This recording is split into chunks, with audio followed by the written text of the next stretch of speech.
Welcome. I'm glad you could all come. My name's John Maba, and I just wanted to give you an official welcome to tonight's proceedings. This is about the 5th presentation in a series that we started back in January. Once a month, we made this commitment that we were going to take on a different issue and bring it to the public with a panel and have an opportunity for questions and answers. So this is all being hosted by Transition Towns. For any of you who haven't heard, Alberni Valley Transition Towns Society was formed about 15 years ago as a part of, we're actually part of a worldwide network of transition towns whose goal is to partner with people in our community to decrease our carbon footprint and do everything we can to bring about a transition to a more sustainable economy and society. I wanted to draw your attention to next week's presentation is not on a Wednesday, it's on a Tuesday. Now, this isn't part of our regular series, but we had an offer from Mark Hislop from Parksville to come over and do a presentation about the carbon tax and a green transition. And we're hoping that we can have some lively discussion, because we know that there's a lot of people who are against the carbon tax. Maybe they have questions about the carbon tax, and we hope that we can get some dialogue going about that, because Markham is very knowledgeable. He's been studying transition issues for about the last 15 years. And I think he has a lot of good information. And I think he's good at talking with people. So that should be an interesting session. And then the next session of this series will be on June 19th. And it's entitled Restoring Dry Creek. So it's actually going to be a little walkabout down in the Dry Creek area. It hasn't been established exactly where we'll start from yet, but that'll be made known to us all in due time. I think with that, I'm going to turn it back over to Mike, who's going to be our moderator for tonight's discussion. Thanks, Mike. Okay, thank you, John. My name is Mike Hughes, for those who don't know. I'm a semi-retired journalist, and I'll be the moderator. Welcome, welcome. We don't have the numbers we had on our first event back in January, but we got a pretty good sized crowd here for a beautiful spring evening in Port Alberni. We have a full panel and a substantial theme, say the least, and I suspect many questions to follow. So we're going to get started. And let me introduce our panel this evening in the order in which they'll be speaking. Judy Carlson, nearest the door, will be speaking on trails. Judy's been active in outdoors, environmental, and heritage activities in the Valley for many years.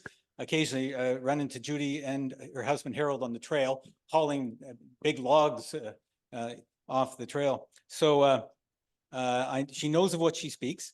And next we'll have Arn Elias. He'll be talking about cycling. Arn specializes in engaging people to develop comprehensive and visionary solutions that advance transportation and energy sustainability as part of the cultural transformation to sustainable societies. So very glad we could have him here too. And next we have our Zoom participant, Lisa Briscoe from Nanaimo. Lisa is with Island Link Bus, a private transit provider that is currently expanding on the island. And then we'll have Seth Wright of BC Transit. And we're glad he could be here tonight with us. He's a senior manager of government relations in Victoria. And we also know from his LinkedIn profile, he's passionate about climate justice and social equity. So he's in the right place. Welcome. His colleague, Victor Copetti, had originally planned to be here in his place, but felt that this wasn't the right format in which to present his recent survey findings on the Alberni Valley. Perhaps we'll have him back here and for that, to do that at some point. And next to him, we have seated City Councillor Dustin Dame, who probably needs no introduction. Dustin is here to present a city councillor's perspective. He's not representing council officially. He is our liaison at the Transition Town Society with City Council. And then we wrap up the presentation side with Peter Kagi. representing Rails to Trails, and Chris Alberni, representing the Island Corridor Foundation. First, I'll take the opportunity to mention a few things. As you can see, there's a strong representation here of active transportation. And that's not a coincidence, because I think John started it off, and John is very much in the active transport. In fact, he's organizing the Bike to School Week, which is coming up in a week or two. Thanks, Mike. I forgot to tell you. Like this, during June 3rd to the 9th, all you have to do is send me an email and tell me why you would like to ride a bike and register for Go by Bike, and I will give you a shirt. Transition Town is committed to fostering a better understanding of the energy transition now underway, and to advocating for a just transition. How does that apply in terms of transportation? Active transportation gets straight A's. This is a little corny, but it's affordable, it's accessible, it's achievable without the massive capital costs of other forms of transportation. Yes, we are at a crossroads, make no mistake. One way takes us to a warmer planet, the other demands nothing short of a technological revolution. It will come as no surprise, of course, to anyone in this room, I don't imagine, that Port Alberni is not at the forefront of the technological wave. Yet transportation is part of the valley's DNA, and that's not even counting the drag racing movement. On the active front, Port Alberni has room to move, literally room to move. Consider these stats from the 2014 Active Transportation Plan. 87% of residents commute to work by car. 82% commute 5 kilometers or less. The average commute time, about 10 minutes. A majority live within 800 meters of commercial services. So the idea is we can't solve our transportation problems with a more active population, but we can at least make some progress there. And so tonight we're starting our discussion on foot with Judy Carlson. Judy, on trails. Must be on. Okay, thank you. All right. Well, thank you for the invitation. And I'm happy to be here first because, of course, trails were the first means of getting around. And they usually followed the animal trails because the animals had already figured out the easiest ways. Many of the original trails were created for trade. There's the Wastlake Grease Trail between Nimkish and Tassus, which was used for trading dentalium with Ulucan oil many millennia ago. And there's the Horn Lake Trail between Qualicum and the Somas. I think we need a better name for that one, but that's another issue. In 1911, it was surveyed for a future road, 60-foot wide road. And now the Regional District of Nanaimo has the lease for that road, and they are planning to revitalize it as a trail, which will be our connection to the East Coast. And there are other new long distance trails that have been created for recreation. We have the Inlet Trail, which goes from Port Alberni down to headquarters, about 30 kilometers or so, part of it based on the old CNPR rail grade blasted out in 1913. And there's the Vancouver Island Trail from Victoria to Cape Scott, which incorporates the Inlet Trail and part of the Log Train Trail, and then it goes up on the Beaufort. So we're ideally situated to take advantage of that. These are all semi-wilderness sort of trails. But I think here we are probably more interested in the shorter local trails. The city has been focusing on the Key to Key Trail, which is a great beginning, but we also need safe ways of traveling in the higher parts of the city where the schools and stores and recreation areas are. So these are the corridors along 10th Avenue and Anderson and the Upper Johnson area. And ideally, these would be corridors that are protected from the traffic by borders planted with trees and shrubs. And we also need I think, a high-level pedestrian crossing between 10th Avenue and Tebow across the Rogers Creek Canyon. And it would link both sides of the city, and it would make it so much easier to walk or bicycle across town. It would be a huge step forward in the active transportation model.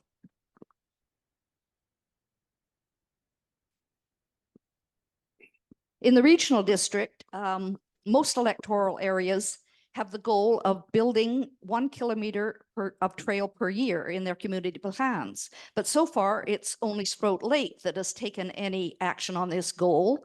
They have been building parallel trails, walking and biking trails parallel to their main roads.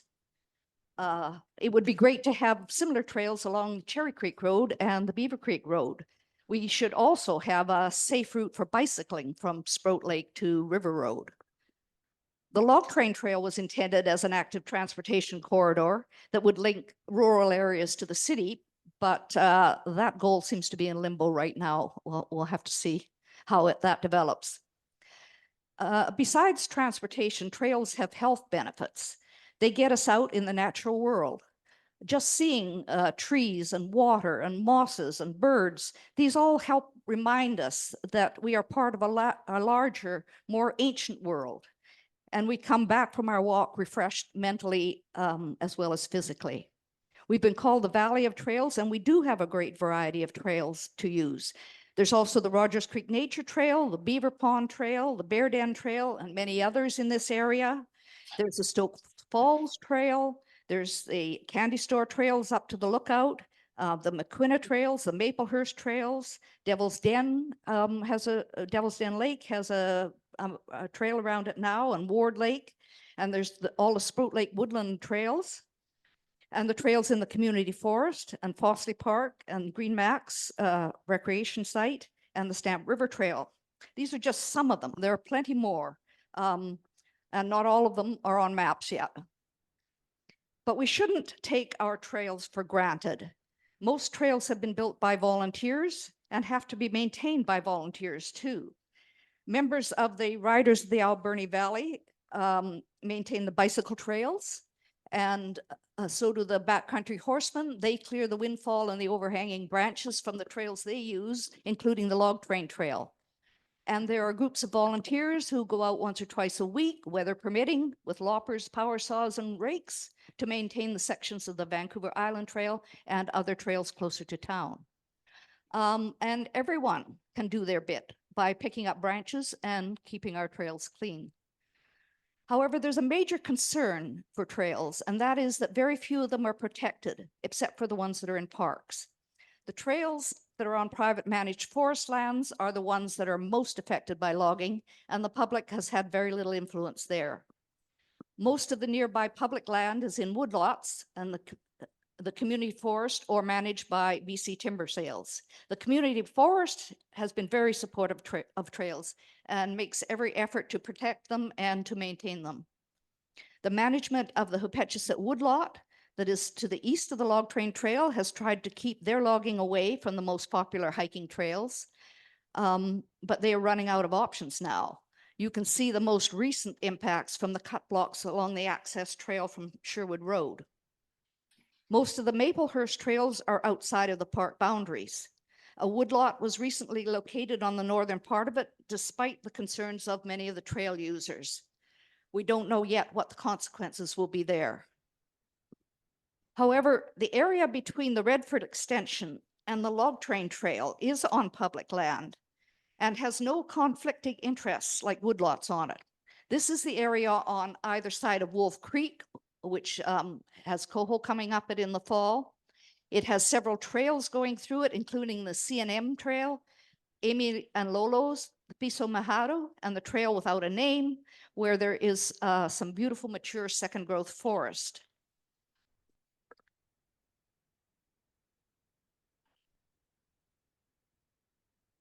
I hope that the city will consider establishing a park there, which would keep this area, including the log train trail north of the Beaver Pond, protected for the future.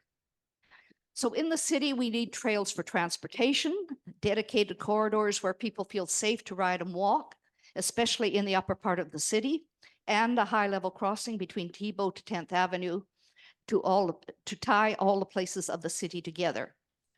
This would make active transportation a more practical option for many people. And we have trails for recreation, for our physical and mental health. We need to think of the future and protect these natural trails and the areas around them while we can.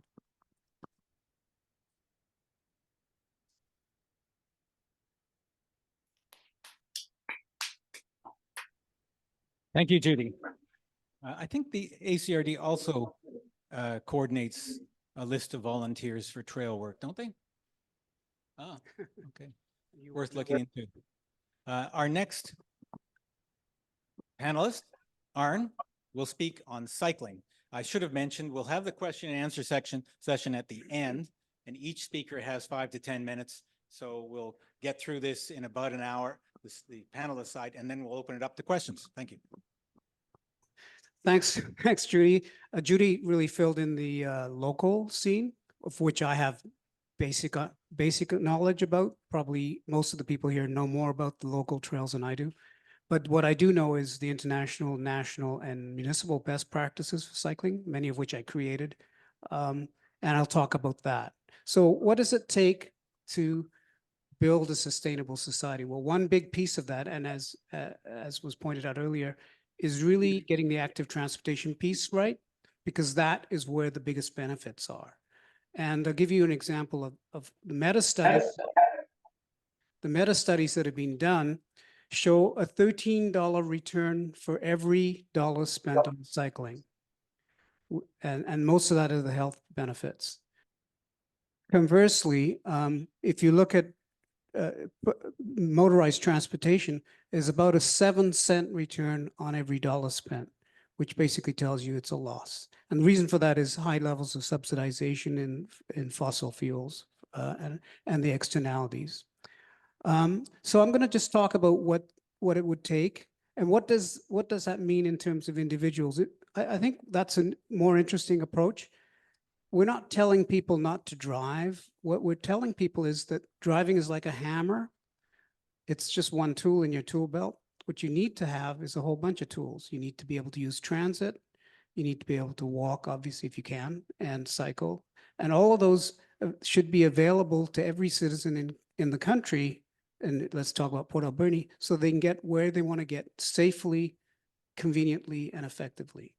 And that is the challenge. And that is a cultural shift. And part of that, and what that takes is, I'm going to build it up in 4 pillars. Now, I did happen to create the National Active Transportation Strategy. We asked for $5.4 billion. They gave us $400 million. So I was deeply disappointed, but it was a start. We got $400 million, which we spent already, I believe. Some of it not very well here in Port Alberni. Judy has a comment on that. So I'll start off by saying, what do we need to get going? So I'm going to read from the original Active Transportation National Strategy, which I developed about 10 years ago, 10, 12 years ago. The first thing is marketing, information, and communications. And that means getting the information out on what the problems are. And the fact is that we're highly subsidized, as I said, in terms of motorized transportation. So why wouldn't we drive? Because in fact, driving is so cheap. The real cost of gas is probably around 10 times what we actually pay. Most people don't realize that. And there's a lot of studies, including a great IMF study I can direct people to in 2015 that points that out. So we don't really understand why we need to get to sustainability. There's a lot of misinformation out there. That's part of the problem. And that's been considered by, shall we say, negative actors over the last 30 years. And we're starting to peak on that. And so that's the very first thing. So we need to basically get the information out to people, and that's not been happening. But let's go to the big pillar, and that's infrastructure. And infrastructure should be protected. And what we've seen here in Port Alberni, I think, is just a symbolic infrastructure, I would call it. Bike lanes painted, so at least we have it lined up, but it's not protected infrastructure, and we need complete systems. And by complete systems, we need to basically replicate the road system. And that means there are arterials between cities. So anybody in any can cycle from here to Fino, which we held the AGM at my place at Sprout Lake for the National Cycling Federation, which I led. The night before, a lawyer who'd cycled all the way across Canada was killed on that road. And we made a resolution that nobody should ride from Sutton Pass down to Tofino. It's just too dangerous. Unless they were, you know, in a peloton with police protection, really. So infrastructure is the important piece. About 90% of what we should be spending money on is on infrastructure. And that's the key piece. The third pillar is programming and education. And a lot of that education is basically showing people how to purchase bikes, how to dress appropriately for cycling in different kinds of weather, how to cycle safely, how to cross over from one network to another. And where we have, as we're developing these networks, we have incomplete systems. So it's always challenging. I often talk to cyclists and I say, I'm not really concerned about what you want. It's what everybody else wants. And a colleague of mine, Gail Penalosa, has an outfit called 8 to 80, and that's in Toronto, based out of Toronto. And that basically says we need to build cycling for everybody between 8 and 80, and obviously somewhat younger and somewhat older too. The final piece are the fiscal measures and regulatory tools and processes. And one of the projects I worked on unsuccessfully is a national framework for reforming the motor vehicle acts across this country. Obviously, those are provincial jurisdictions, but we need to have some harmonization across country. So that's the gist of it. We need to do all four of those things. There's a lot to that. This is typically, I used to teach at UBC. This is typically a one-year course. So I've done what I could in 5 minutes.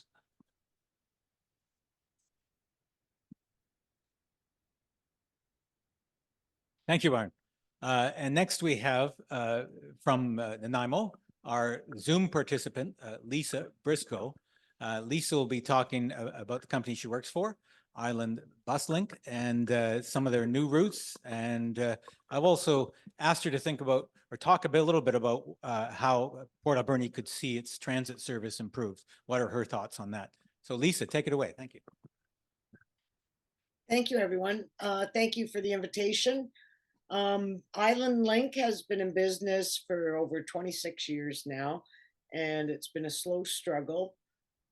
We originally were operated under the Motor Carrier Act, and under that operation, we were litigated quite regularly by the Greyhound until it became the Passenger Transportation Act. Once it became the Passenger Transportation Act, we then were regulated by the Passenger Transportation Act, which is where we sit today. We hold a license that caters and covers Vancouver Island now. We've recently put an ad out with regards to our coverage. What we do is we provide a connector service. Our service is not intercity. So anyone in Port Alberni can go to Nanaimo or Victoria or Port Hardy now, but unfortunately, and Tofino and Ucluelet. But unfortunately, we can't take you from Port Alberni to Coombs. We can't take you from Port Alberni to Parksville. Our one and only destination is Nanaimo, and that is because we are a passenger transportation connecting service. And we have various hubs on the island, and the hubs we operate to and from on the island are either a ferry terminal, an airport, or a port. So currently we have authorization to operate in and out of Departure Bay, authorization with the Lady Rose Marine Ferry, authorization with Tofino Harbor Air, authorization with the Quadra Ferry, over and above our historic connection with Nanaimo Departure Bay, which is where this all started from. In order for us to provide service between Port Alberni, Tofino, and Ucluelet, we needed to create additional hubs. We were not allowed to operate Ucluelet Tofino. We couldn't do that. So we created a hub in Tofino. We weren't allowed to operate Tofino so we created a hub in Port Alberni. This allows us to start and finish in Port Alberni, employing 4 drivers and a whole lot of people in the mechanical world. And we've done this when the COVID hit in 2020, we did not operate for 2 days. 2 days we were not on the road. And 1 day we weren't on the road because Departure Bay Ferry Terminal was closed and Duke Point was now our point of pickup for people getting on the island. We didn't stop. We continued to go up and down the island to Campbell. Mind you, we only had 2 drivers and 2 buses, but we kept going. Whereas there were quite a variety of operators in and around British Columbia that collected massive amounts of money, and they didn't operate. And we operated through and through that COVID and never got a penny from, we have never been subsidized in any fashion by the government. With that comment, we feel that it's important that the people of British Columbia be aware that public transportation that is subsidized should be through BC Transit, period. So we do not feel subsidized transportation is a needed thing. That's one thing. We also make every effort to now cover the island, and we've had success in covering the island. We started our service up to Port Hardy on May 16. Our service to Port Alberni and to Ucluelet Tofino started as a result of the competition quitting January 2nd. By February 1st, we were on the road and operating. Then we had the fire. Then we've just hired these guys. We've just started our service and the fire. Now we've got 4 guys sitting at home waiting for, something to happen. So we refuse to put our vehicles on that back logging road because ICBC won't cover anything on those back logging roads, especially commercial vehicles. So we did not operate between Port Alberni and Nanaimo throughout the closures of the highway. What we did, however, because we were concerned about having drivers in Port Alberni and sitting around looking for new jobs, we hired them and we provided what we called a fair discount, $5 per person to go to Tofino if you booked online, $10 if you didn't book and paid cash. We couldn't give it away.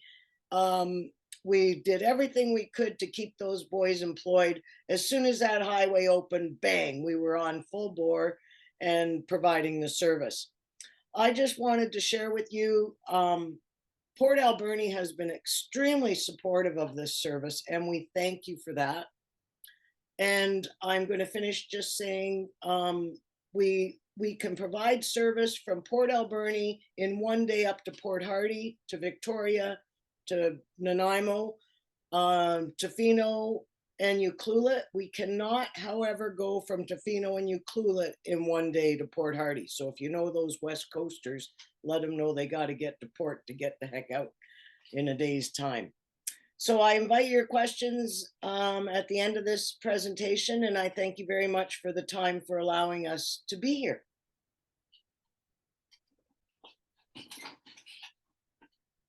Thank you, Lisa.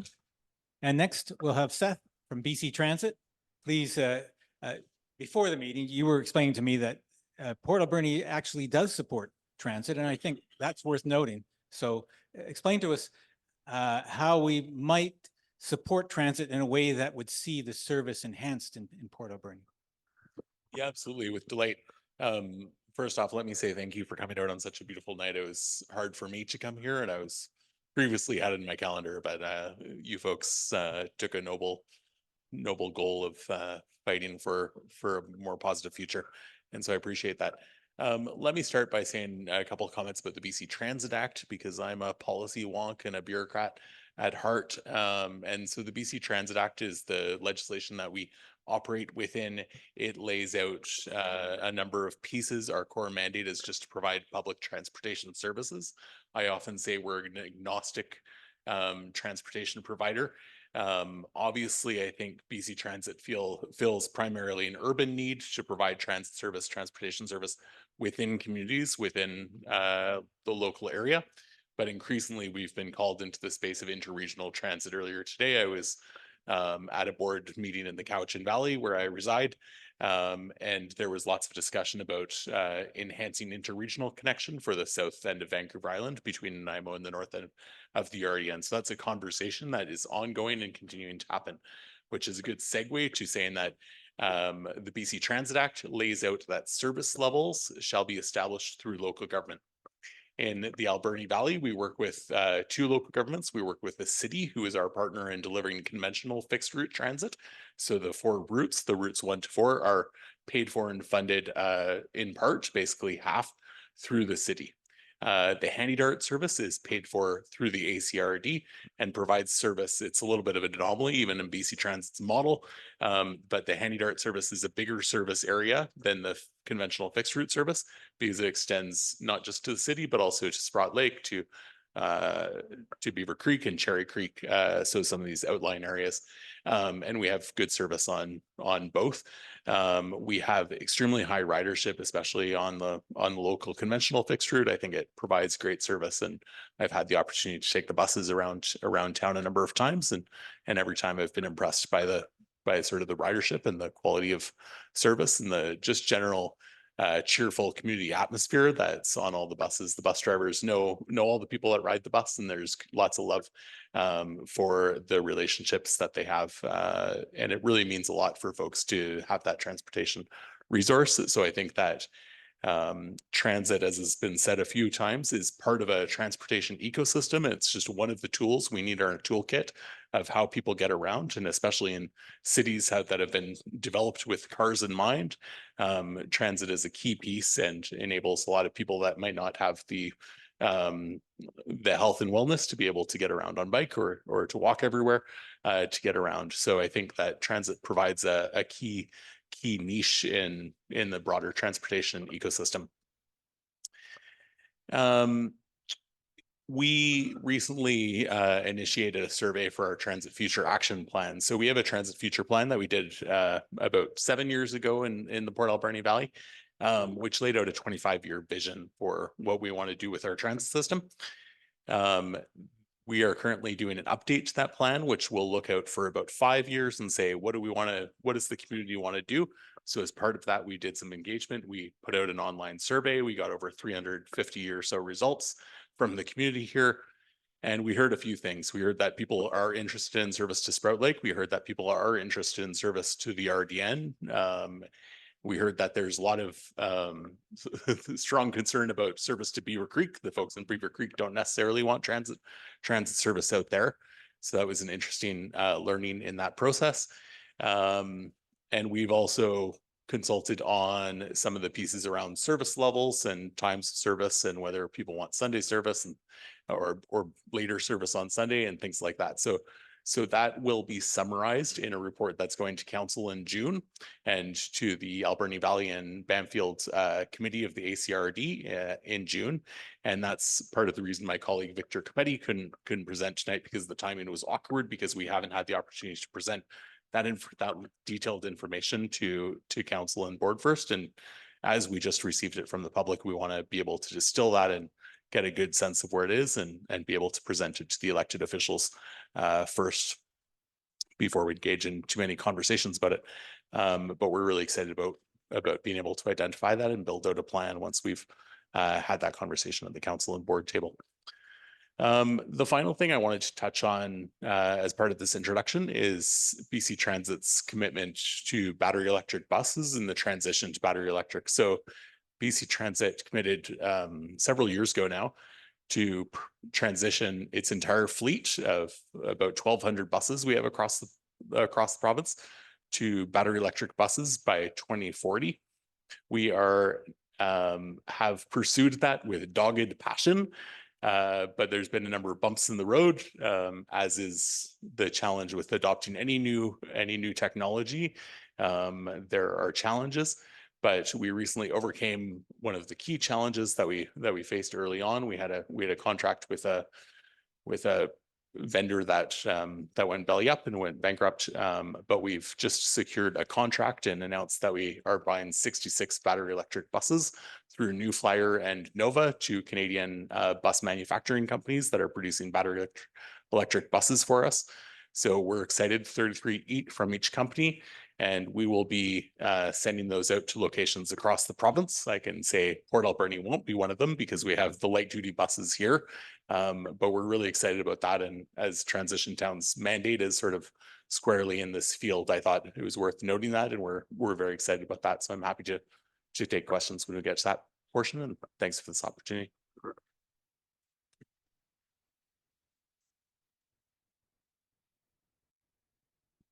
Thank you, Seth, and thanks for coming in from all the way from Cowichan tonight. Next, we have Dustin Dame, the City Councillor, Dustin Dame, and Dustin can talk about a bit about city planning, perhaps, and about the city initiatives in terms of active transportation. Take it away, Dustin. Thanks, Mike. Thanks, Char, for hosting tonight. Appreciate it. And thanks to AV Transition Town Society for organizing the event and inviting me here tonight. And I'd also like to acknowledge that we are meeting on the traditional unceded territories of the Sishat and Hoopachesit Nations. So I'm just going to talk a little bit about the future of transportation in our city, a little bit about council's current initiatives, some of the challenges we're facing, and our vision for a safer and more connected community. So as we all know, Port Alberni has long been known for its wide roads. We have a lot of pavement in this town. This is a legacy of our industrial and economic history where large roads were a luxury for motorists and practical for industrial traffic. And there are, of course, perks to this that many locals still appreciate. It's been a factor in fostering a strong local car culture for better or for worse over the years. But as we enter this critically important process of transitioning away from fossil fuels towards more sustainable methods of transportation, our unique road infrastructure presents several challenges. One major issue that everybody is familiar with, and I'm sure is a big reason why you're all here tonight, is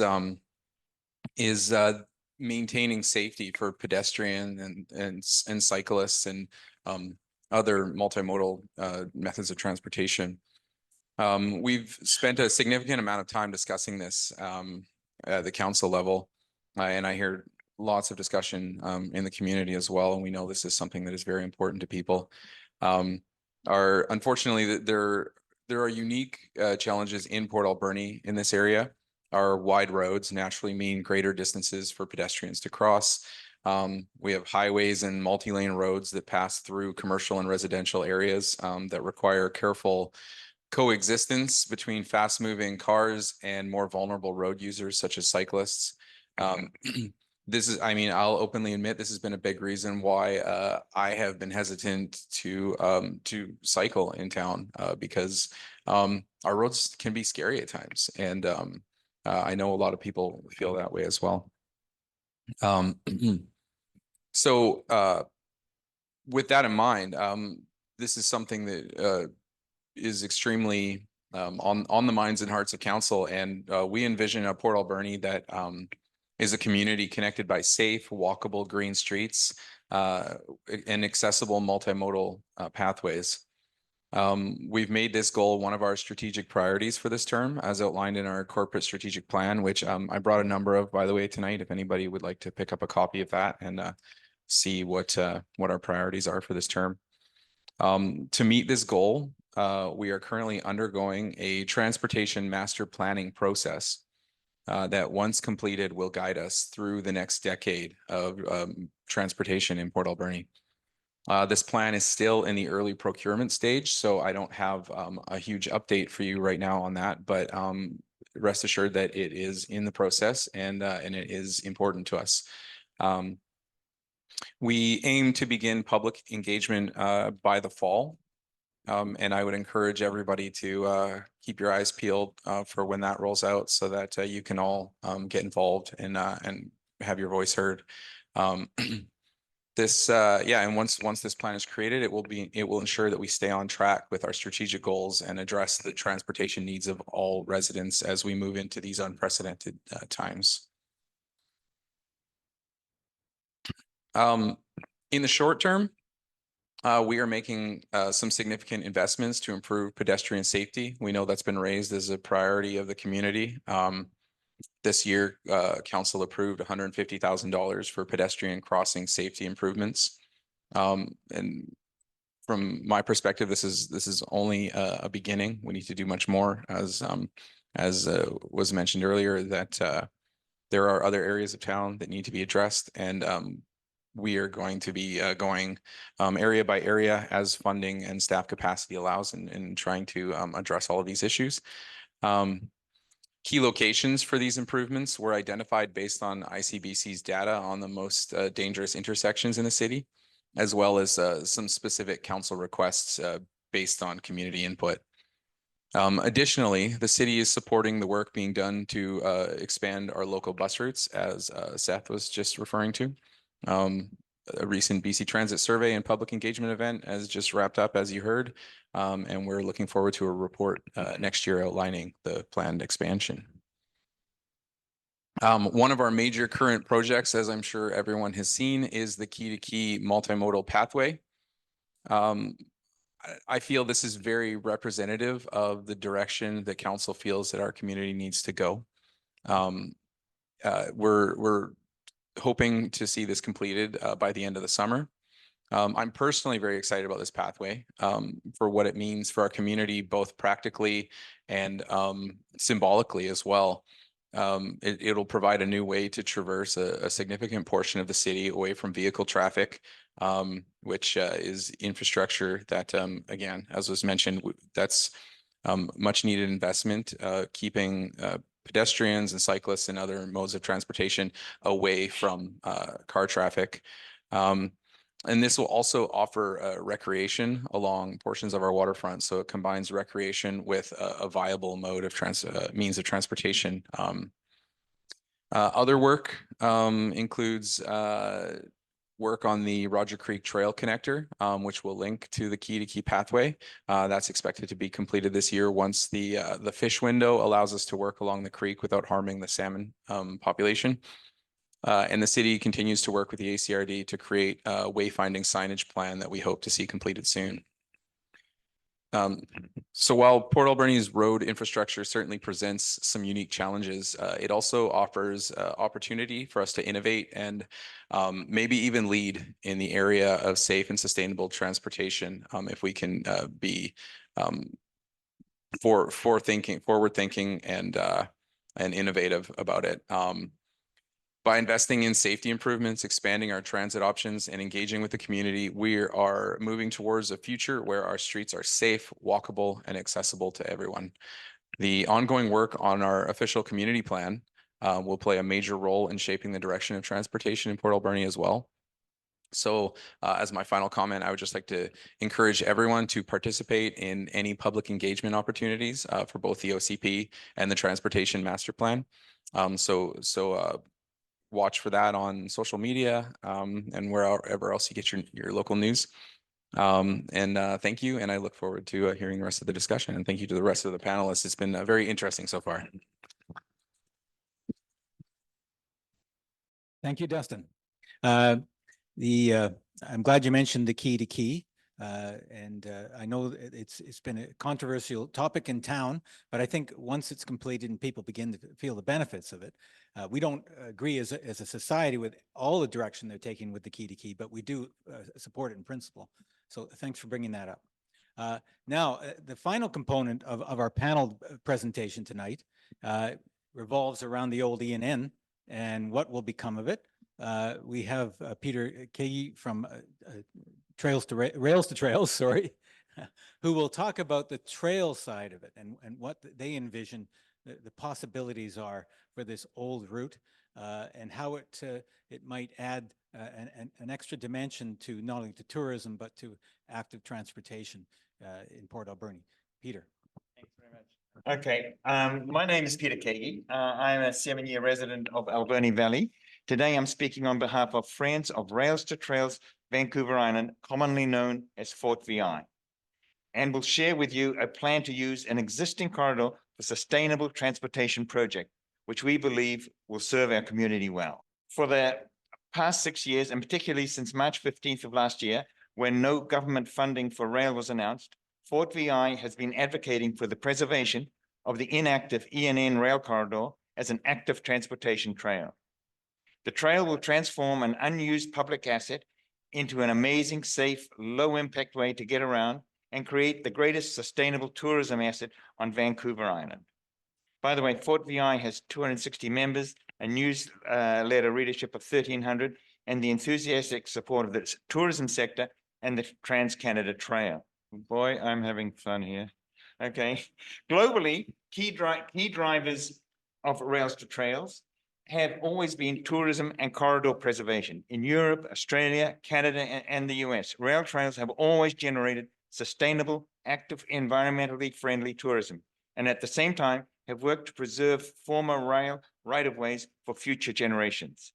Rail trails are universally recognized as the best way to preserve and use former rail corridors.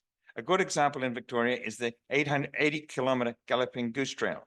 It's not only a highly successful rail trail, but has an agreement with the province that rail can return through that corridor if and when the province requires it. Both provincial and federal governments strongly support active transportation in both policy and financial terms. The Federal Active Transportation Fund has $400 million to invest in active transportation projects. Fort VI received $45,000 grant from the source last year. Trans-Canada Trail has another $50 million for new projects, and there is also BC Provincial Active Transportation funding. The BC Ministry of Tourism sees value in a corridor trail and is aware that Trans-Canada Trail sees potential for expanding its national trail network onto the island corridor. Fort VI used its $45,000 grant to fund a feasibility study of putting an active world-class trail on the rail bed of the island corridor. This study showed that the project is more than feasible and that it would be a potent economic generator, especially for local businesses. Projections based on destination tourism data for similar trails are for around 1 million local and tourist visitors per year and an annual economic impact of 95 million. And such estimates are often exceeded, as they were for the Okanagan Rail Trail in its first year. The study also highlighted the significant positive physical and mental health benefits related to active transportation trails. So what does this all mean? Imagine if we had an active world-class trail running from Parksville, around Cameron Lake, up and over the hump, and into Port Alberni. What would be the benefits? Apart from helping to preserve the corridor and obtaining substantial grant funding to improve it, the benefits of such an active world-class trail would be to boost cycling, walking, commuting, and family outings, to deliver a quality of life and health dividend through physical activity, to generate a very significant and sustainable economic impact for tourism and local businesses, and to create a mini construction boom required to build the trail and related tourist facilities. So in conclusion, we believe converting our inactive rails into an active multi-use trail is a very positive, sustainable, achievable transportation option for Port Alberni. And that's it. Thank you.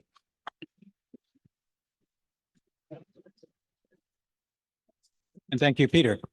Next and finally, we have Chris Alberni with the Island Corridor Foundation, and he'll be talking about the rail proposal for that same route.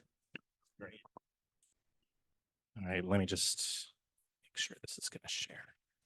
Okay, so thank you, everybody, and thank you, everyone, for coming. A really great presentation so far, but I almost disagree with the last one. So I'm Chris Alberni. I don't represent the Island Corridor Foundation, but I'm just trying to speak on that point of things. I want to present the case for the Island Railway as being part of the current and future transportation network in Port Alberni and on Vancouver Island.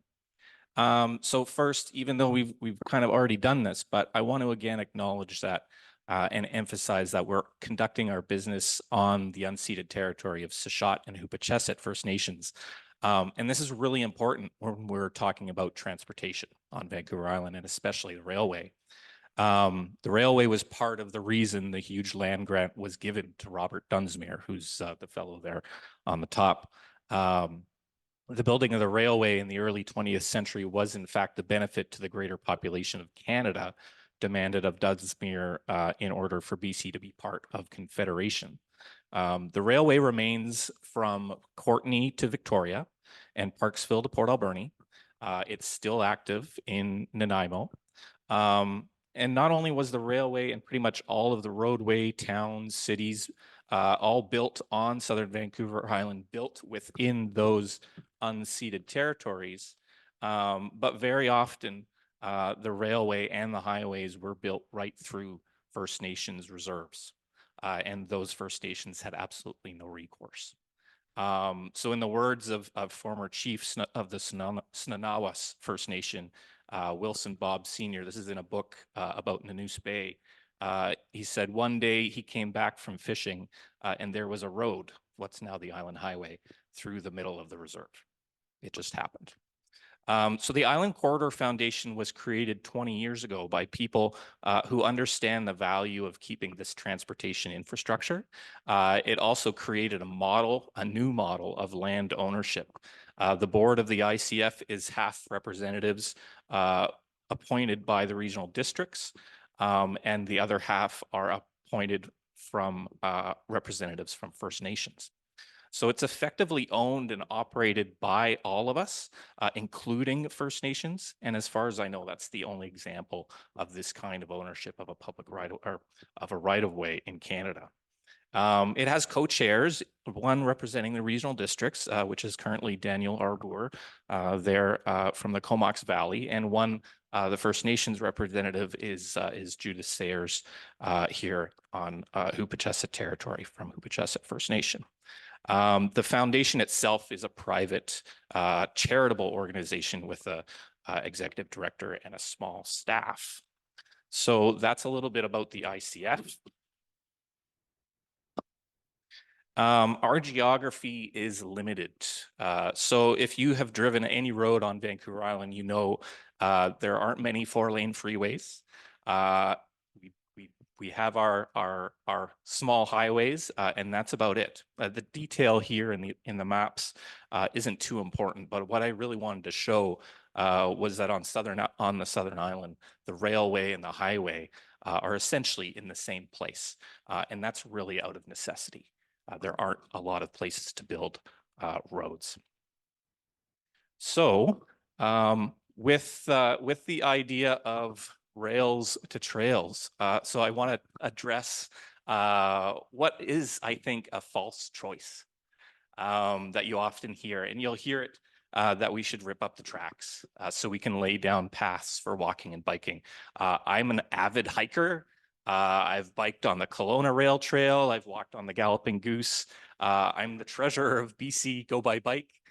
So please go by bike in the next couple of weeks and get out there and do that. But I don't think we ever need to make the choice between road and walking or railways and bike trails. So the Island Corridor Foundation, since its inception, has advocated to build trails on its right-of-way, using the land not occupied by the tracks.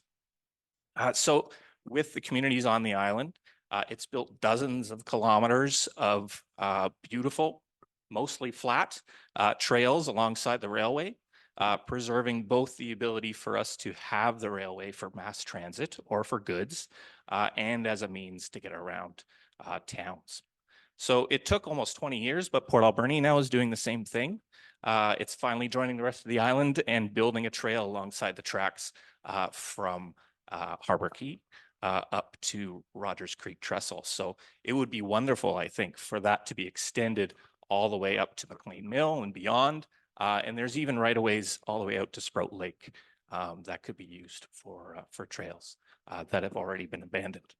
So that's our current situation.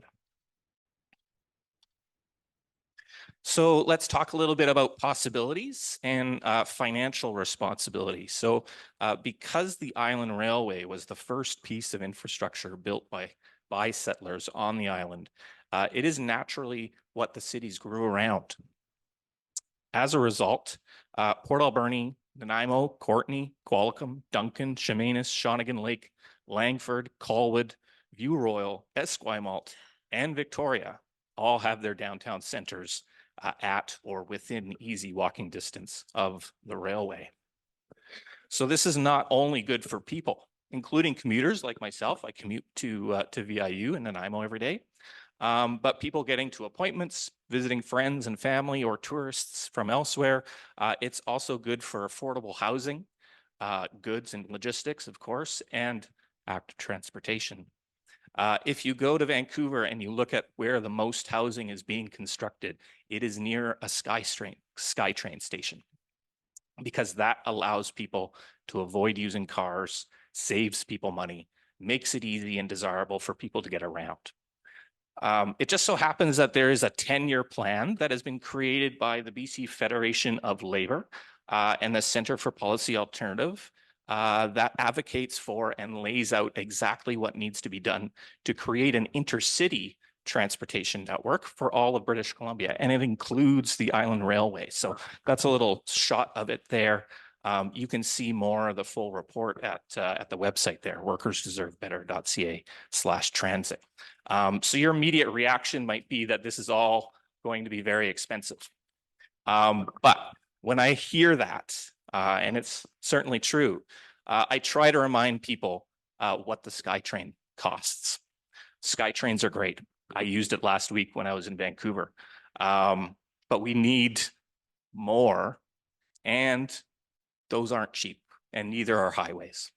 So in this year's 2024 budget, just to give you a comparison, the government laid out $15 billion over the next 3 years in new capital spending.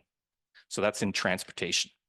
91% of that is going to projects in Metro Vancouver, including $4 billion for Surrey SkyTrain and $2.8 billion for the Broadway SkyTrain. I'm not going to say that Metro Vancouver doesn't need more transit, because it does. But what we need, so 91% of that is going to Metro Vancouver. The Island Railway, in the report from the BC Centre for Policy Alternatives, puts the cost for the entire railway, 300 kilometers, including modernizing it for transportation between Victoria and Duncan, and including an intercity kind of connection, puts that cost at 1.8 billion. So you think 1.8 billion for 300 kilometers to service all 900,000 people on Vancouver Island, of which many of those communities are some of the fastest growing in BC, versus that 4 billion or 2.8 billion for the Broadway and Surrey SkyTrains. So I'm not going to say that you don't need the transit in Vancouver, but we're talking about the same scale of investments. And over time, those kinds of investments make a lot of sense for everybody in the province. So it shouldn't just be, 91% to the Metro Vancouver. It can be to the entire province, including the island. So the last slide here, this is last summer, during the stoppages on the highway. So I found myself standing there on the railway as I was waiting for a couple hours for the road to open.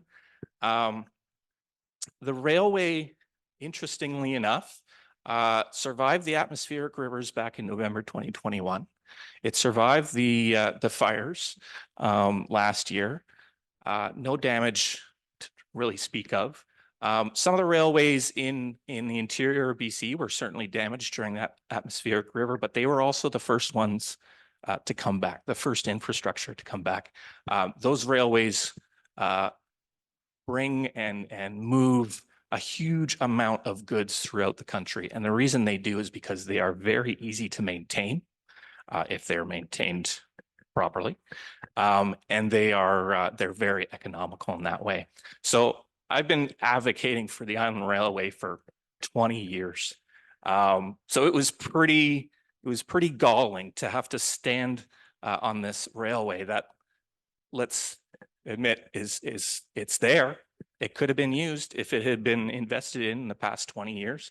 It would have been there, and it would have been able to be used for that purpose when we needed it. So my hope is not that we choose active transportation, or we choose trails, or we choose highways over railway, but that we need that diversity in order to maintain the resilience of our transportation system.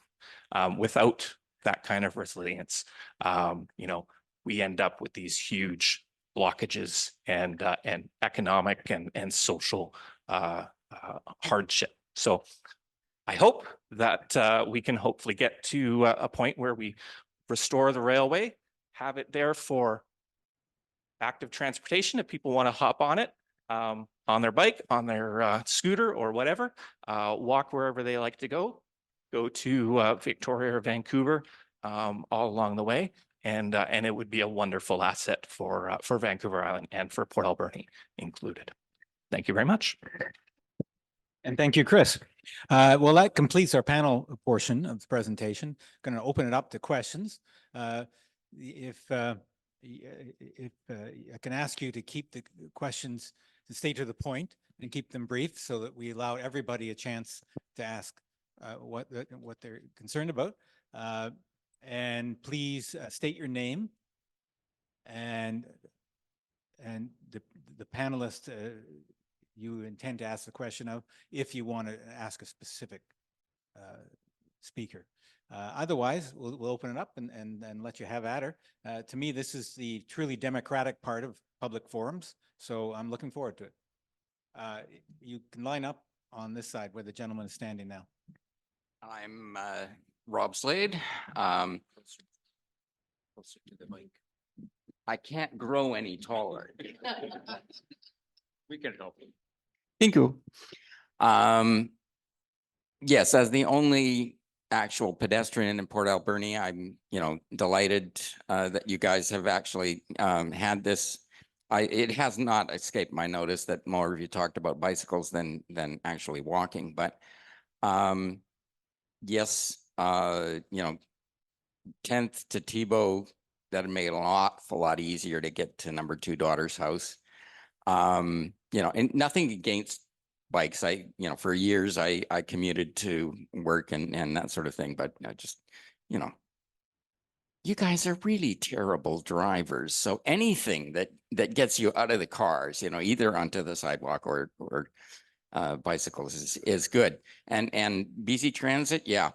I'm really impressed as an information technology person.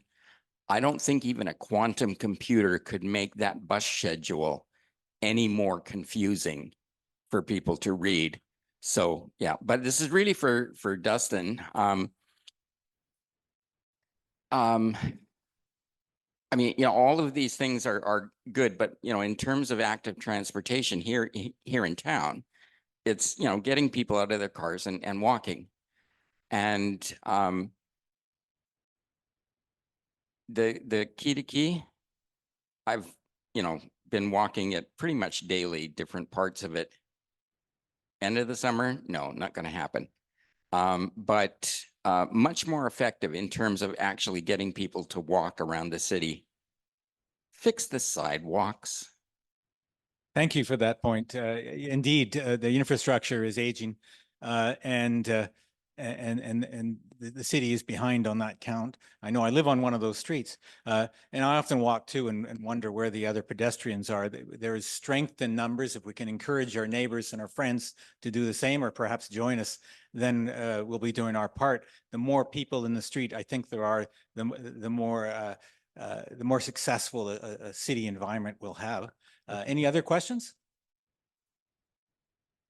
Oh, sorry, Dustin, did I cut you off? Go ahead. Sure. Yeah, I don't have much to say on it. I think it was more of a comment than a question, and I appreciate that. But I am a frequent pedestrian as well. We are a one vehicle family, and typically that one vehicle ends up with my wife, and so I do a whole lot of walking around town. And so yeah, I can relate. And all I can say is that the city is going to continue to prioritize looking at pedestrian safety and walkability. And like I said, it's if you want to have a look at the corporate strategic plan, I don't know if you put any weight in things like that necessarily, but it shows that it's absolutely a priority for council to make sure that we're heading in a direction of making our community more walkable. Yeah, so thanks for your comment. Thanks, Dustin. Any other questions? Sandy? My name is Sandy McClure, and I have a couple of questions. But I don't want to monopolize the time unless, I think you've Other- got an opportunity. Go ahead. so I can, like, I gotta, well, the first thing I want to say is that I want to give a great big attaboy to the guys who are building trails in some key places. You guys are heroes. They're doing it on the sly. I don't know who they are, but they're making some great trails and they're doing some good work. And that's all I'm going to say about that. One point that I was wondering is, I'd sure like to hear the perspective of somebody from the Port Authority in here, because that's a pretty key point in the future of transportation here. So maybe next time we can get them here.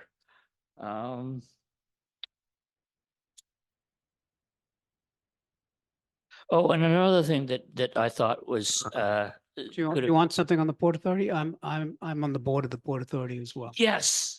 What Yes, do you want to know? please. What's the future of the port?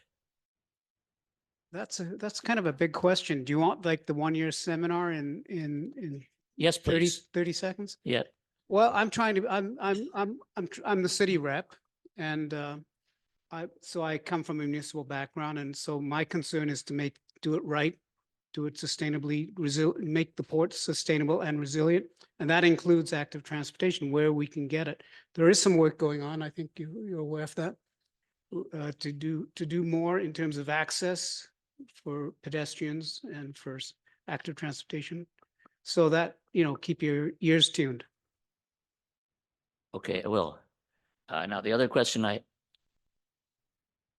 seeing nobody behind me, the other question I have is something that really we haven't talked about much at all, and that is the transportation of goods into the city. Groceries, furniture, gas, all these things, cars, all these things come by truck at this point, and we haven't really seriously considered it. And it is a very important part of our lifestyle, because we buy stuff from all over. Does anybody have got any comments about where that's going? I'll try that. So I was actually on a workshop, a focus group this morning, put on by the Chamber of Commerce, where they were gathering feedback about the closure last year from businesses and stuff. And obviously, goods and services and everything that kind of has to come into a city to make it work was certainly on the topic. My feeling is, we have the highway system that we have, right? I don't see it expanding a whole lot just for physical barriers, right? So that trucking capacity that we have currently isn't probably going to be able to be expanded a whole lot. There's just not the geography there. And I think that's the portion where, at least from my perspective, the railway can actually help in a huge way. Up until from whatever, 15, up until 2003, a huge amount of the goods and services that came into the valley came through the railway. And that's still the case across most of Canada. The island is really the outlier, not only being an island, but it's an outlier for how we transport goods. And the biggest catalyst to that change was the building of the island highway, Highway 19. That was basically the end of the viability of the railway to transport logs and all of the things that made the railway companies see it as a viable asset. We have to change kind of how we think, I think, about the public ownership of those transportation right-of-ways. As far as I'm concerned, all across Canada, those railways should be publicly owned, like the highway system is, so that we can start to actually use them, not just for goods and services, but for passenger as well. And on the island, use it for both, so that you can have that resilience, have that diversity of transportation, something so we don't have to rely on, planes to fly people into the valley in a case of an emergency. So that's where I see that the railway, again, reasserting itself in the next 50 years. It also has the advantage, with apologies to BC Transit, which I use almost every day to get to work. So thank you, BC Transit. But when you electrify a railway, you don't need any batteries. So there's a very easy way to reduce carbon emissions in Canada, and that's by electrifying the railways. I can add to that. That's a good point. So I've been a rail since the 60s. I've worked in rail. And the first call ICF was made, directed by Gordon Campbell, was to me, actually. And he said, what do I do? And this is the executive director of the ICF. And I said, do a vision study of where this could be in 20 years. That was 20 years ago, actually. So good timing. And I said, you don't want to do a state of the current state study, because we don't have much freight. We don't have much passenger usage, but we need to see where we could be, where 70 or 90% of the freight is on rail through the Malahat, for example, or to here. So I think rail is a critical, the important piece of it. I think rails and trails work together. I agree with Chris on that. And yeah, no, rail is absolutely critical. It's a one third the emissions, and if it's electrified, it's a lot less. Char has a question. Charlene Patterson, Char's Landing, very bad camera operator today. I am a public transit user. I love taking the bus. Thank you, John, you're awesome. I love taking the bus, and I have really enjoyed BC Transit, and I have really enjoyed Island Link, and I'm going to get Lucy on the camera in a minute. I would like to know what it would take to combine those efforts. I think Island Link is providing us a fantastic service. I was one of the ones that took the $5 bus from my doorstep down here to Tofino, Ucluelet, so I could take a helicopter to get to Kelowna to see my family during the fires. I want Island Link to be able to take our people to Sproat Lake. Why can't they stop at Sproat Lake Campground and drop off, not even tourists, like everyone? We all want to go to Sproat Lake. I was 7-8 months without a car. I couldn't go to Sproat Lake Campground other than walking. What would it take? And you, BC Transit, I apologize, I don't know your first name, but what would it take to allow Island Link to provide this one time a day there and back, stop at Sproat Lake? What would it take? Please, can you answer that? Or is it a Victoria question? And I know City Hall is partner with that. And I would like to get Lucy on the screen as well. Thank That's you. Lisa. Lisa has been patiently waiting in the NIMO. So Seth, are you going to answer first, and perhaps Lisa can answer afterwards? For sure. I'm happy to take a stab at a bit of that. I would say that we don't regulate the the Island Link terms of the way they operate. That's the passenger transportation branch of the province. Well, we're in the same Ministry of Transportation. We have nothing to do with that regulation. I've talked to those folks and they also regulate taxis and limos and things. So understand a little bit about it, but I'm not the one to speak to that piece. But I can say as part of the Transit Future Action Plan, we are looking at service to Sprout Lake. We have to have a conversation with the ACRD to look at how that would be funded. And so it would be an expansion and it would require provincial funding as well as local funding. And that's something that we're happy to consider in the coming years. But what would it take to extend the contract to Island Link? I know it's a third party, but what would it take? Just walk me through that logic, because we've already gone through the process of trying to fund BC Transit to go to Sprout Lake. That process has already been done and it was already turned down by ACRD. They were against it. They didn't want strangers on the lake. So I would like to know, what is the process for getting a third party that is already driving by there? What is the process to let them open up the door and let a guest off their bus? Can you answer that, or is that another I part? can't answer that, but I'll pass it off. It's not a simple answer. This is, I don't know, can you hear me? Okay. We are regulated by the Passenger Transportation Act. I mentioned the hubs earlier. And so we have a hub at the ferry, the Lady Rose. The Lady Rose ferry is a hub, and we stop at the Harbor Quay and pick up in that location. Based on our license, in the morning at the Harbor Quay, we fill the bus with passengers, and leaving Port Alberni, we drop all the way to Ucluelet and Tofino.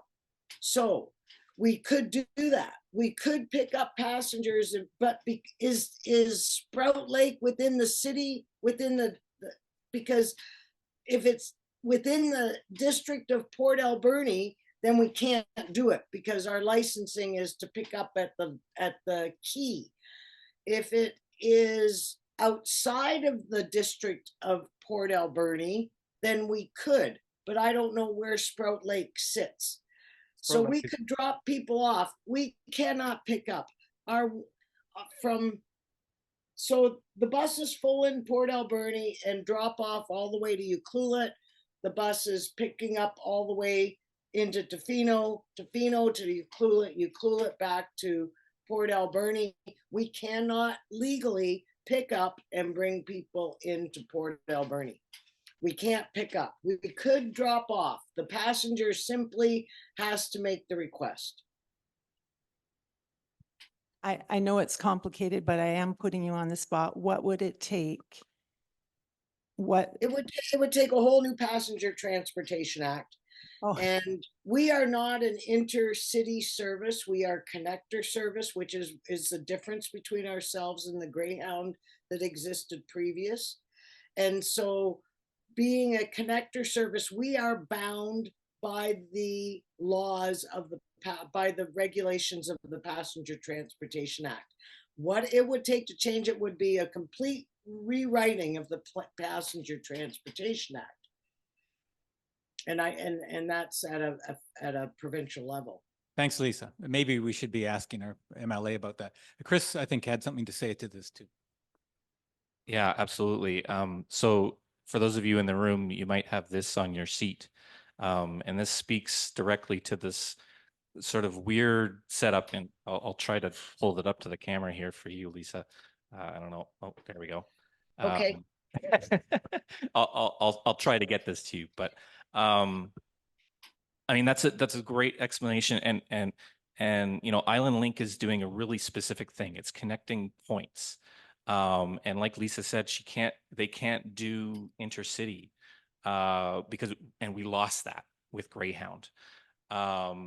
So what this little pamphlet is all about is advocating for a public intercity network of buses to be created. And this was what I mentioned in my presentation.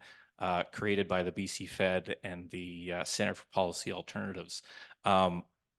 We don't have an intercity service anymore in British Columbia, and that's essentially what built a lot of the communities, is that ability to move between communities, whether you're on a Greyhound or you were on the old passenger rails that moved throughout the province. That's what used to exist, and we've lost it. So I really, as far as your question, Shar, you know, I think it is up to BC Transit, but we have to support BC Transit in order to get them to expand that service and make sure that the politicians know that we need more than just urban transit. We need intercity transit to be restored, to really get back that ability to be able to move around the island, just even to get to Sprout Lake and back. So it's working within the system. This can all be done with the existing acts, with BC Transit. And it can work with you know, Island Link, providing connector service. But that's what we've lost, is that intercity connection. And hopefully these folks, if you want to find their website, they're at bcybus.com, and it's just a really small group of people hoping to get a public intercity transit service in all of BC. And Port Alberni isn't the only community suffering right now with these issues. We don't stop in Ladysmith at all. We don't stop in Chemainus at all. And it's because we don't have the population doesn't support the system enough for us to make those stops. We wouldn't be in business today if we stopped in all the places the people wanted us to stop. We have to concentrate on where the numbers are. And so our numbers, and we're seriously surprised by the volume of passengers in and out of Port Alberni to Fino Ucluelet. We really are. And it's been an excellent service, I hope, for everybody in that regard. Thank you, Lisa. Sam, you have a question? Yes, I do. Actually, it's part comment, part question. What I'd like to know is, what would it take to create more hubs on your route? Because if we have a hub in Port Alberni, what would it take population-wise or traffic-wise to create another hub in Ladysmith or at Sprout Lake? As a result of providing service to the West Coast, we've created a number of hubs. Previously, Departure Bay was our only hub. Everybody came to and went to Departure Bay. And to this day, that's our main service, is getting people off the ferry into their destinations. So creating a new hub, we created a hub at the Lady Rose. So we now have a hub at the Lady Rose. We created a hub at Tofino Harbor Air. We have to have a port, we have to have a ferry, or we have to have an airport. One of those three things has to exist for us to have a hub.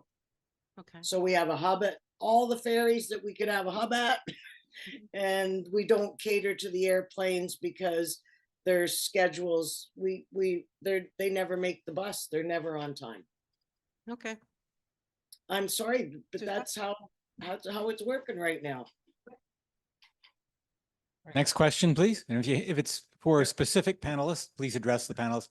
Well, I just want to make a comment first, and then I'm going to open the question up to who I think is going to be able to answer it.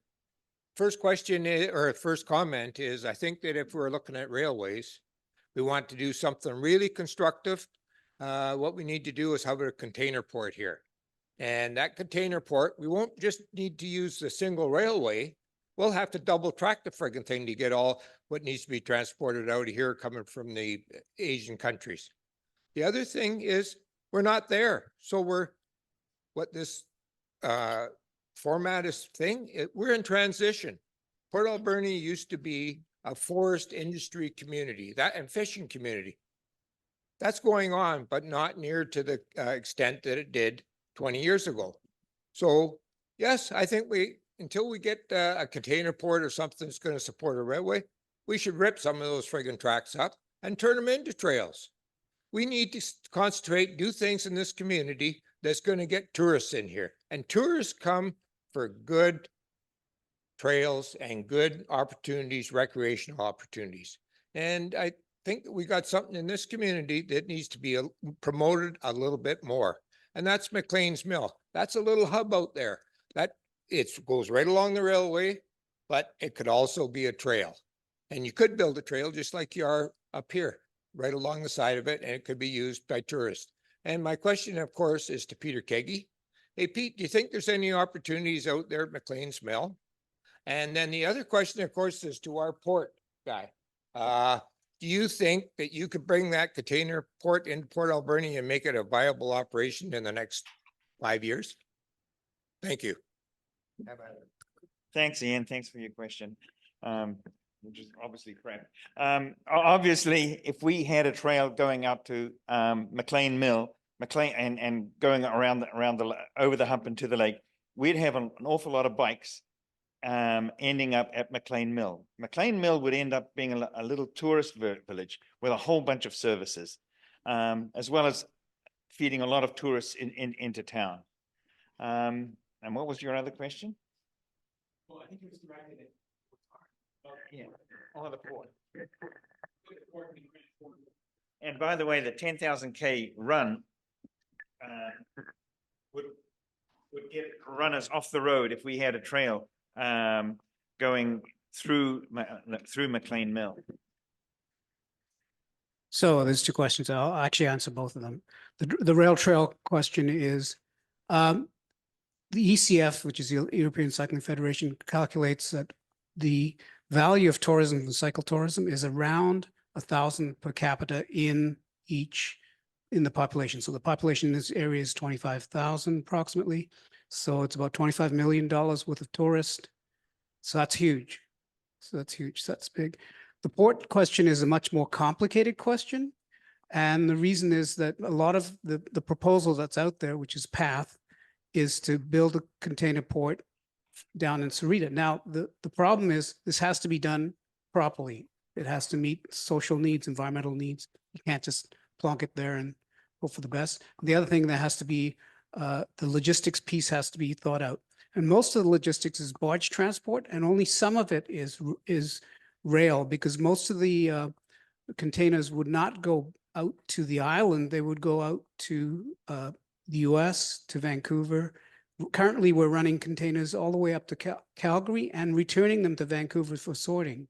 They're sorted out there and returned to Vancouver. So it actually makes sense to do things here, but we're just one contender among others. Victoria's also interested in that, and Nanaimo has some interest in it. There's other places. So it's been on the books for about 10 years. Will it happen in the next 5 years? It's hard to know. There's a big push right now to do it.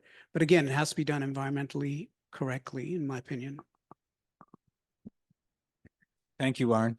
I'm glad Dustin had mentioned the OCP, because that ties it back to our overarching theme to this series, which is the official community plan review, and how citizens can take what they learn from these forums and plug it into the public engagement process of the OCP.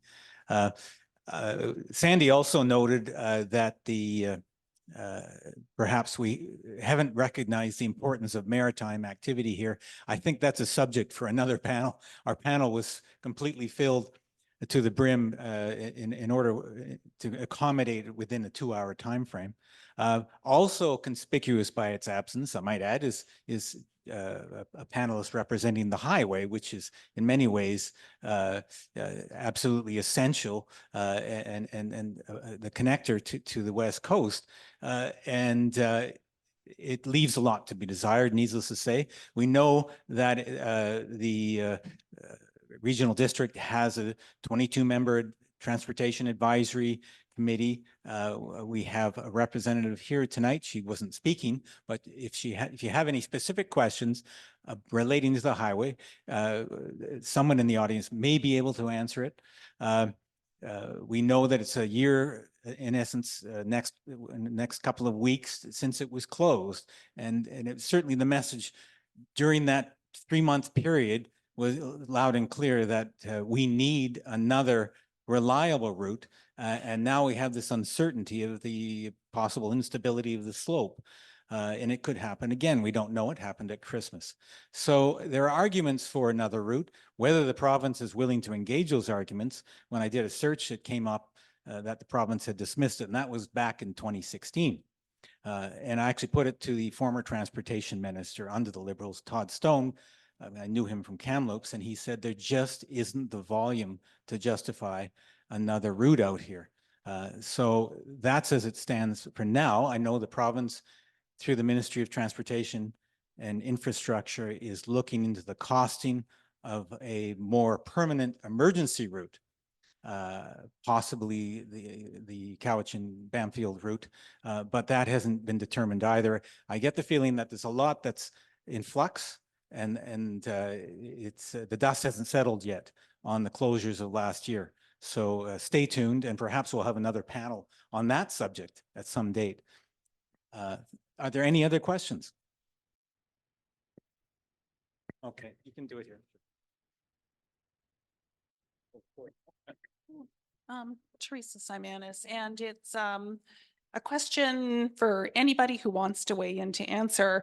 I follow the Warren Skolrud of the Island Corridor Foundation, and he was suggesting that there's been a lot of talk on the island lately about the formation of a Vancouver Island Transportation Authority that would be responsible for the coordination of long-range plans, 5, 10, 20, and even 50-year plans for vehicles, rails, trails, and bus on the island. And so I wanted to ask what your thoughts would be on that.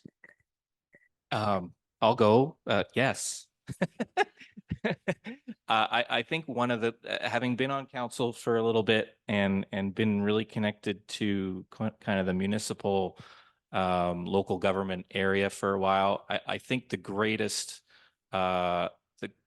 challenge so far in the past 20, 30 years when it comes to transit has been that how fractured it is. Port Alberni and the ECRD have their own plan. Nanaimo has a plan. Cowichan has a plan. Victoria has a plan. Comox Valley has a plan. And never the twain shall meet, sort of thing. And I think we're very much beyond the point where we need those connections between. And I do hope, and I think there is a lot of support for this sort of percolating out there. But it's something that has to happen at the provincial government level as far as making it happen. But I think bringing that planning, especially, but just getting those conversations to start happening between communities and amongst communities on the island to really start to look at our transportation infrastructure and how we can better connect ourselves.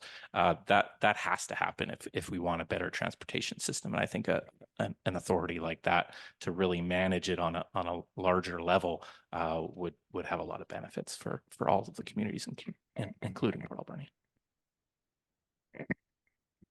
Thank you, Chris. I'll chime in simply to say that I agree with Chris. I think it's certainly an intriguing idea. I think there's certainly a need for more cohesion in our overall planning as far as transportation goes. So I don't have a lot of comments on it beyond that, but yeah, I think that sounds like something that would be at least good to explore the idea, and I'm encouraged to hear that those discussions are happening. If I may. Yes, I'm not familiar with this outfit that is being this organization, the authority that are being created. I'm not familiar with that, but I agree also that that is a crucial part of the operation of transportation on this island. What we do is we get everybody to the community, and we really do depend on BC Transit to get the people from where we are, and the taxi businesses to get the people from where we drop them off to all the places they go. We really do concentrate on meeting up with the BC Transit in all the communities. We have regular arguments with BC Transit employees because our buses are in their way. So we're getting the heck out of their way. We really don't want to interrupt BC Transit. We want to work with BC Transit. We'll get the people to you, you get the people to their regional areas. And I believe this authorization, this group that this woman's speaking of, might be the very ticket to put that all together. But right now, we have advertised just recently, we're covering the island and we're sticking to it. And it's here for the long stay now. Thank you, Lisa. And thanks for that question. Does anybody have any other questions relating? Oh, here we go. I want to ask, hi, I'm Ruby Lucy. I wanted to ask about the railway. If we include electrifying it, how much more would it cost? Thank you. That's a great question. I don't have an exact answer. Many years ago, I saw a number that was about $1 million per kilometer to electrify it. I don't know if that's still the case, inflation, et cetera, et cetera. But, you know, certainly it is feasible. I mean, if they can electrify the Siberia railway all the way across Russia, we can probably do it on the island. And it would certainly, I think the biggest argument for it is that it avoids the use of batteries and the environmental costs that come along with those. That has a huge benefit with that. But the general number I've ever heard is about $1 million per kilometer. Obviously, any cost figures are subject to fluctuation in inflationary times. Any other questions for us tonight? Oh, Teresa, you have another question. Go ahead.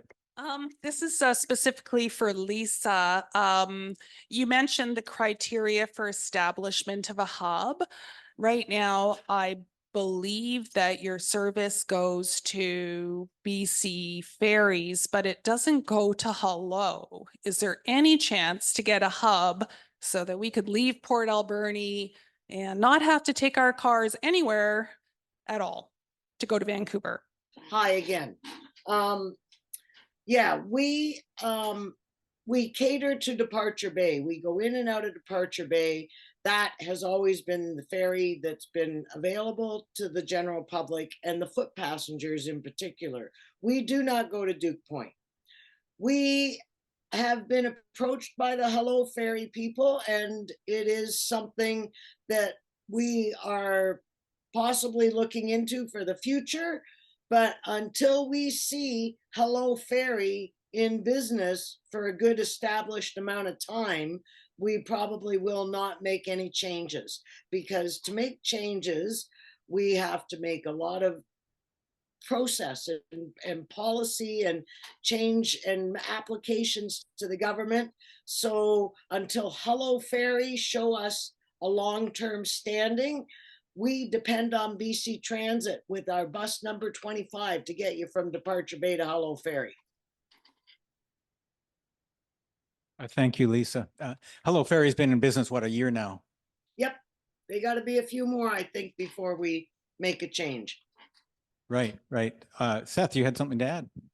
Yeah, I just wanted to say we, since Hello's been in service, I've had the privilege of using the service 4 or 5 times, and I've really enjoyed it. It's a great way to especially make a day trip over to Vancouver, and it's quite an easy day trip. But that service, when it was established, which I think was September of last year, in January, the following January, we were able to implement a change to the Route 25 within the regional district of Nanaimo, which serves Departure Bay and then serves the Hello Ferry terminal. It doesn't serve all of the trips right now. We're working towards that in the next few years. We need some more expansion hours to be able to do that. So we are providing that service as well. Hello has its own shuttle bus that I think is free, that travels between downtown Nanaimo and its terminal. So it's not the most walkable location, their terminal location, but there are some options, some transportation options out there, and we're working at improving them. Thank you, Seth. Any more questions? So, Well, Yes, I sir. have a question, but come on up. I have, one question for Peter, and then I have a comment. I also have a whole bunch of questions about the rail, but that could fill up 2 hours or something. Peter, with rails to trails, what would they do with all the trestles on above Cameron Lake? So, hey, there was a feasibility study, but it was done in a very macro sense. But essentially, they would have to, there's 59 bridges in the whole system. And that, by the way, that's why you can't do rails beside trails. Because you just about double the cost of putting trails in if you go rails beside trails. But to answer your question specifically, it was planned and it was budgeted to basically look after those trestles around Cameron Lake. But no one has visited those sites. They've But done they're, it mainly as they're domestic. falling apart, yeah. Mhm. Oh, absolutely. Yeah, so they would have to be replaced or something else done Something there. else would have to be constructed. And okay. there's a huge contingency allowance within that initial feasibility study. I think it's 10 or 15%. And it is designed to look after that kind of situation. Okay. Okay. My name was Karen George, by the way. And I do most of my walking on wilderness trails, not because I live near Sproat Lake. And that was my comment I wanted to make is I feel really guilty about being so reliant on fossil fuel vehicle. But there's no bus service there, and I'm deathly afraid of riding my bike on the highway. I don't even like walking on the highway. So it becomes very, very difficult to do anything, 60 pounds of groceries yesterday. I just can't walk home with that.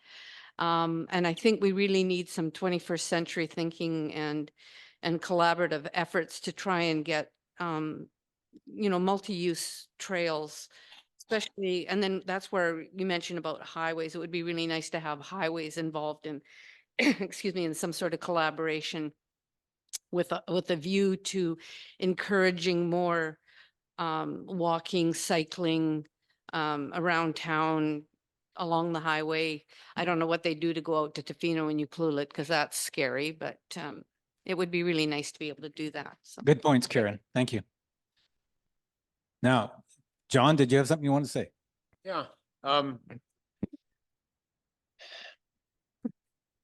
The reason we're here tonight is because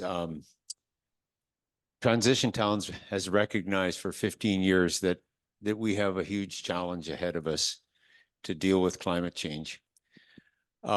There's no easy solutions, but I think one of the solutions is riding a bike. Riding a bike okay, we've got the upfront infrastructure costs of building bikes, okay, and maintaining them, but it's not nearly what it is for a car. We're not burning fuel. It takes a lot less electricity for me to ride my electric bike than it does for me to drive my electric car. And I don't burn nearly as much rubber off my bike tires as I do off my car tires, which it's been proven gets into the water system, and it's kills salmon. There's all kinds of reasons to ride a bike instead of drive a car. But there's all kinds of reasons why we don't ride bikes in this city. One of the reasons is because the advocates, like myself, are stretched pretty thin. We don't have enough time to go to City Hall once a month and bang on the door and say, we need this, we need that, we need help. Because there's a lot of people out there that probably would ride, but they're scared, like Karen said. And you look at an intersection like Gertrude. I mean, I know lots of people that would ride their bikes more if it wasn't for intersections like that, because they just don't feel safe. But we get back to, how are we going to make these changes? Well, we need good, strong organizations like Cycle Alberni and Go by Bike. But we just don't have enough people to organize all that stuff and go to the meetings. And because, like I say, the people that are active are stretched very thinly. So the challenge is, how do we make this stuff happen when the various parties are not really ready to devote the time to do it?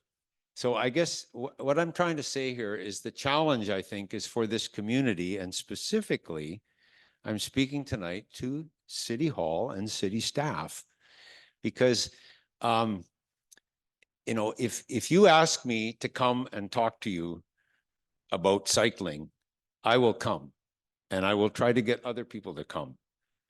But I just don't have the time to be banging on your door all the time to say, we need this.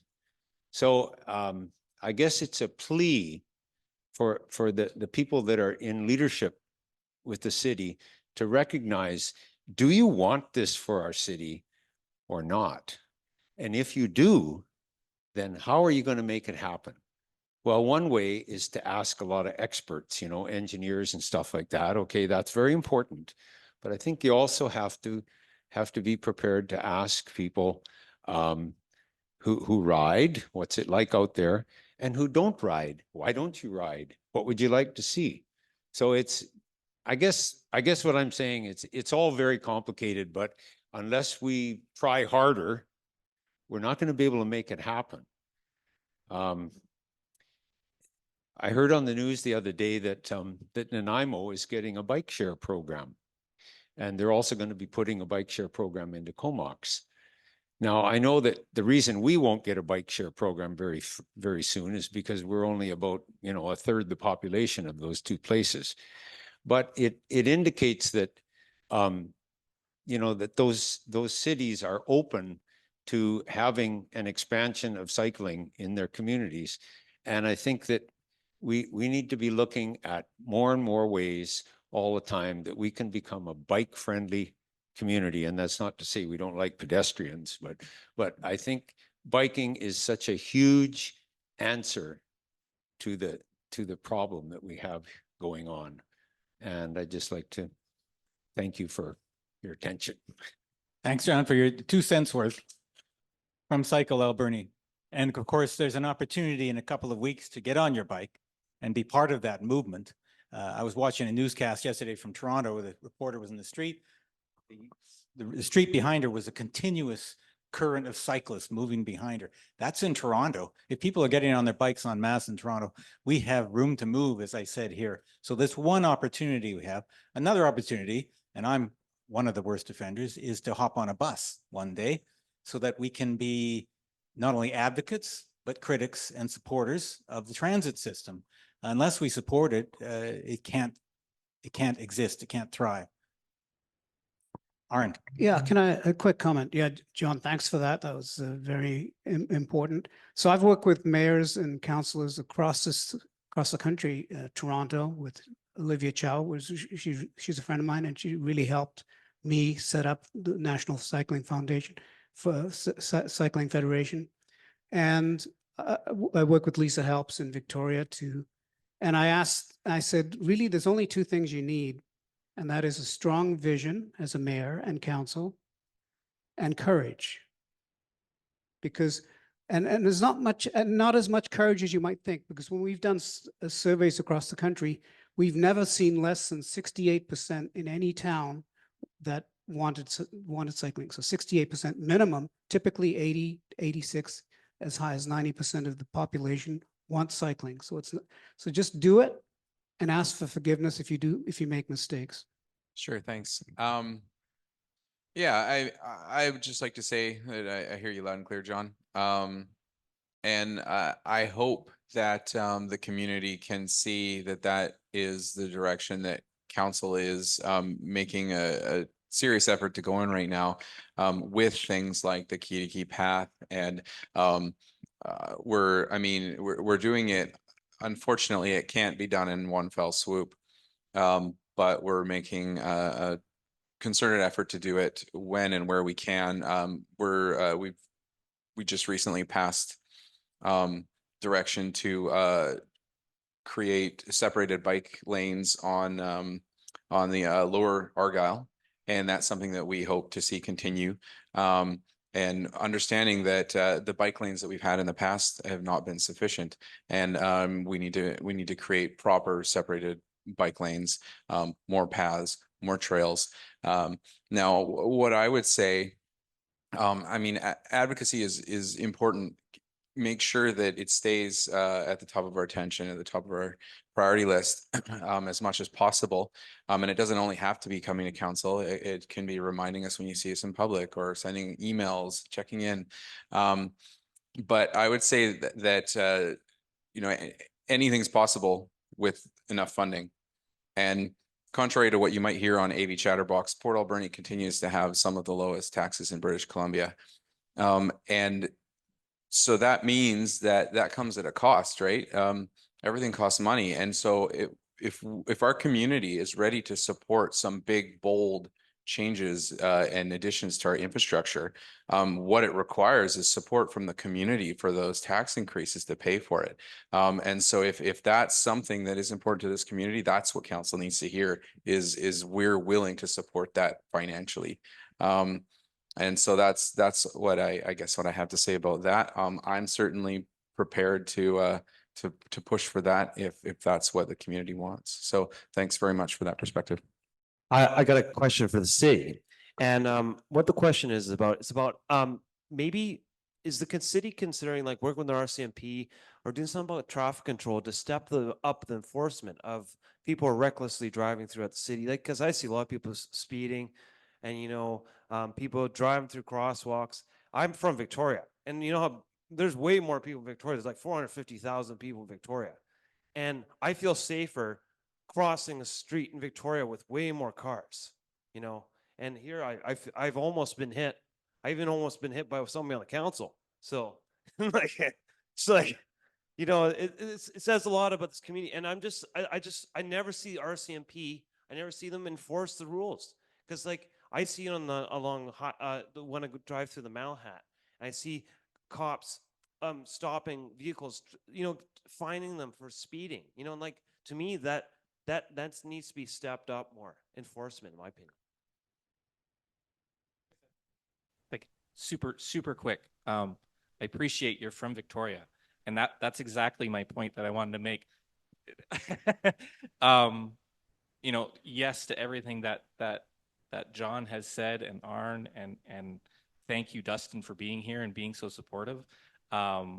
One of the little stats you might see on the CBC today is about how population has grown in Calgary and Edmonton. It's their headline today. In that in the report that they're in, it's a Stats Can report. I went through it today.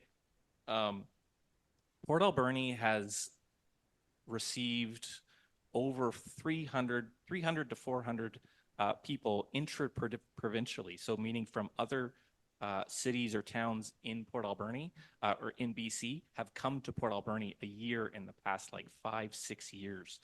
We have a huge influx of new people coming in who I think will be very supportive of this kind of stuff in the future. And I think there's a real opportunity there. The community is changing, not just in infrastructure, but in the people. And I think we have a real opportunity to grab onto that. And the other portion of that is it's not just cycling, although certainly cycling is super efficient. There's lots of other wheeled modes of transportation that we're seeing, scooters and skateboards and whatnot, wheelchairs. We need to make sure that our community is accessible for everyone, no matter what kind of wheel they may be using. Yeah, this one is for Arn. This one's for Arn. Oh, I was just wondering, if the railway was operational, how would that change your vision for the future in the port? I'm thinking that if a lot of goods were coming back and forth from the, what did you call it? The terminal that's out in Sarita, or that may be built there? That's the plan. But I think everything that possibly can go on a train should go on a train. That's the simple answer. And the usual problem is the last mile, and that's where you need short haul trucks. They can be electrified. It's usually not running a very big duty cycle. So yeah, no, everything. But what we're talking about with the Path project, which has been in operation since Mike was mayor, is really more logistics redistribution for the entire Northwest, including Seattle. Oh, and because the wait times in Vancouver Port now are getting 3, 4, 5 days, sometimes longer. So from a port's perspective, it's not really about local traffic, but it's more about redistribution and logistics, fine tuning the logistics and saving fuel and a lot of carbon emissions in the process. So for local traffic, yeah, everything that could be on a train should be on a train. And I worked on the Obama $8 billion high-speed rail, which didn't happen because of somebody else got into power and nixed it. But we were going to move not just passengers, but freight. We would redo the entire infrastructure, the East Coast of the US and the West Coast from LA to Sacramento with a spur to San Francisco, and completely transform the trucking industry and the passenger industry in that reason. So I'm a big, huge train advocate. I think it's part of the future. Anything under 1,000 kilometers typically should be done by train, not plane. Thank you, Aaron. And thank you, Sandy. And with that, I think we'll wrap it up. Let's remember that it is an ecosystem, and no form of transportation is exclusive of another. And we can all do our part, becoming as active as we can possibly be. Thank you.